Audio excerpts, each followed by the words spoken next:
మీరు hair transplants గురించి చాలానే వినుంటారు. అది 35,000, 30,000 నుంచి 2 లక్షలు, 3 లక్షల వరకు చేసే సెంటర్స్ గురించి కూడా వినుంటారు. కానీ సీరం లక్స్‌లో మటుకు హెయిర్ ట్రాన్స్ప్లాంట్ అన్నది కంప్లీట్ స్టెరైల్ ఓటీలో జరుగుతుంది.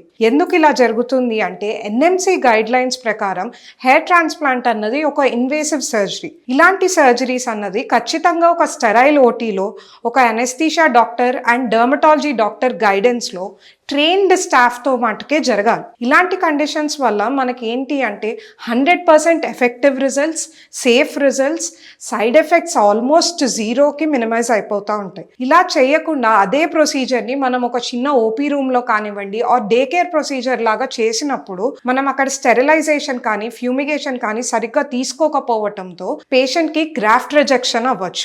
అంటే మనం ట్రాన్స్ప్లాంట్ చేసిన హెయిర్ వెంటనే ఊడిపోవటం, దానిపైన బ్యాక్టీరియల్ ఇన్ఫెక్షన్ రావటం, అది కాస్త మీ లైఫ్ డెత్ వరకు తీసుకెళ్లే ఛాన్స్ ఉంటుంది. అందుకనే ఎప్పుడైనా ఖచ్చితంగా ఒక స్టెరైల్ ఓటీలో ట్రైన్ డాక్టర్స్ కిందే చేయాలి.